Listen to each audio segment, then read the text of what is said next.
Recently, a Vegas creator, Vegas Starfish, asked 25,000 Vegas regulars to name the most overrated hotel on the Strip. I took their top picks and dug through the reviews on 5 sites: TripAdvisor, Booking.com, Kayak, Reddit, and Yelp. Between them, these hotels have more than 150,000 guest reviews. So, I'm not just reading you a poll, I read what real people actually wrote, and I'll tell you where I agree with them and where I think they're dead wrong. By the way, I have stayed at all of the hotels on the list, so I have first-hand experience to give you extra perspective. One thing before we start: overrated doesn't mean bad. Sometimes it means a hotel has genuinely slipped, and sometimes it just means a hotel is so famous that people expect the impossible. Those are two very different things, and telling them apart is the whole game. Let's start with the 3 I think the poll got right. The Cosmopolitan, number 3 on the overrated list. And look, this place has a vibe. Trendy, sexy, full of hidden bars and secret little spots, and it is genuinely fun. But here's the problem. Since MGM took over, the rooms and the upkeep have slipped and the reviews show it. On TripAdvisor, it's just a 3 out of 5, one of the lowest scores of any luxury hotel on the Strip. Even Kayak, which likes it overall, rates the cleanliness a 3.5 out of 10 and the service a 3. Guests describe sticky floors, stained sheets, and a bathroom that smelled. One reviewer put it simplest: it overpromises and underdelivers for what you pay. And the rooms were last redone back in 2018. The fix isn't coming until 2027. So you're paying $270 to $500 a night, plus the resort fee for a hotel coasting on its own cool. So, should you book it? Stay for the scene if you'll be out of the room more than in it. Skip it if you actually want to enjoy where you sleep. Caesar's Palace, number 2. Iconic since 1966, and that's exactly the problem. It leans hard on that old-school Roman fame and the killer center strip location, but Caesar's has a reputation for not spending enough to keep the rooms up, and it shows. On Booking.com, it's a 7.7. On Kayak, a 7.6, the lowest scores of any big name on this list. Reviewers keep reaching for one word: overrated. Too expensive for what you get, and the charges pile on. Wi-Fi's free for 2 devices, then $15 a day for a third, and they don't tell you when you book. The minibar has weight sensors, so move a bottle to make room for your own drink, and congratulations, you just bought it. No free coffee. On top of that, dirty rooms, a room left uncleaned for a full day, one guest who booked 2 queens and got a single king with nothing else offered. So, should you book it? Only on a deal. Catch it around $150 for that location, sure. At $300 a night, you're paying for a name the rooms don't live up to. Make sure you ask for a renovated tower and read your bill on the way out. And Aria, number 4 on the list. On paper, it's the sleek modern one, an 8.2 on Booking.com. But the standard rooms are worn out, and this isn't just me saying it. MGM itself is gutting and renovating all 3,200 rooms starting this fall, running through 2027. When the company that owns it is redoing every room, that tells you they fell behind years ago. Until then, guests flag it in the reviews.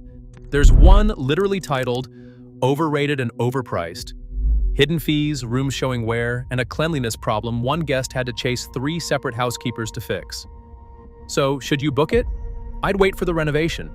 Right now, you're paying luxury prices for a room MGM has already admitted needs redoing.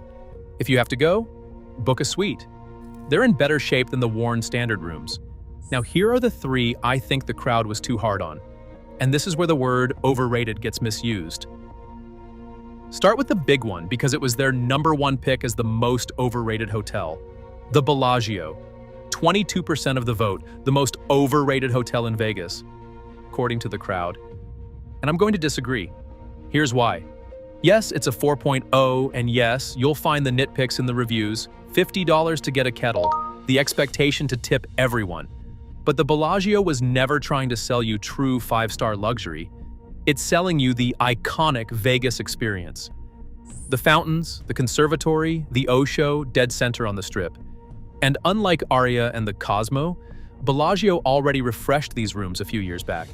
Judge it as what it actually is, the classic Vegas bucket list hotel. And it delivers exactly that. So, should you book it? Yes, at least once. Just go in knowing you're paying for the icon, not for the best room in the city. On those terms, it's not overrated. It's just famous. The Wynn is number 5 on the list. And here the crowd has half a point. It's got a huge fan base that hypes it as the single best hotel in Vegas.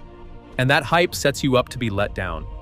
It's an older property now, and it is expensive. Not sneaky expensive, just genuinely pricey across the board, from the rooms to the restaurants. But the actual product, the service, and the rooms is top tier. US News scores it a 9.3, Kayak an 8.9, higher than anything else on this list. So, should you book it? Yes. Just walk in with normal expectations instead of the fan bases. It's excellent. It's not magic. And at these prices, it doesn't have to be. And the Venetian, number 6. Same story as the Wynn. Massive fan base, expectations run hot, and yeah, it gets crowded and loud. One guest called it a fish market. But this one is genuinely well run. All suite rooms, some just renovated and honestly stunning, an 8.9 on Booking.com, and it's right next door to the Sphere. For Vegas regulars, it's still near the top of the whole city. So, should you book it? Yes. The crowd calls it overrated because it's famous. The people who actually stay there keep coming back. Now, numbers 7 through 10 on the list. In my opinion, those aren't really overrated hotels. I think people just started throwing in hotels they don't love. And that's not really the same thing. Number 7, MGM Grand. Judge it as luxury, and sure, it falls short. But it was never luxury. It's a massive mid-tier hotel with a huge lazy river pool complex, shows, clubs, a room for every budget, and it just got a $300 million renovation. For what it actually is, it over-delivers. Not overrated. Number 8, Fontainebleau. The rooms are true luxury and the restaurants are excellent. Its only real sin is it has no big draw, no reason for a regular to wander in, so the price feels steep. That's not overrated. That's just no hook. Number 9, Resorts World. Nice new rooms, and that's about it. No vibe, no swag, no attraction, pricey for nothing. But here's the thing. To be overrated, somebody has to rate you high first. Nobody ever did. And number 10, Mandalay Bay. Island theme, the biggest wave pool on the Strip, even if the wave only rolls in every few minutes now, and a convention hotel that sits right where everyone expects it. So who's overrating it? Nobody, and here's the tell. 2 of these 4, Mandalay Bay and Fontainebleau, landed on the underrated list too. The crowd couldn't even agree with itself. So here's what I think the real pattern is across the whole list. The crowd got Cosmo, Caesars, and Aria right, 3 hotels coasting on old fame with rooms that have fallen behind. They were too hard on Bellagio, Wynn, and the Venetian, so famous that people expect perfection and cry overrated when it's merely very good. And the bottom 4? They just don't love them. That's the trap with the word. Sometimes overrated means the hotel slipped. Sometimes it means the hype got too loud. And sometimes it just means somebody doesn't like the place. The reviews tell you which is which, and now you can too. 25,000 people voted. More than 150,000 reviews back it up. With yours truly's opinion layered in, of course. Next video, we'll look at the flip side, the underrated hotels that quietly beat every name on this list for less money. I'll see you there.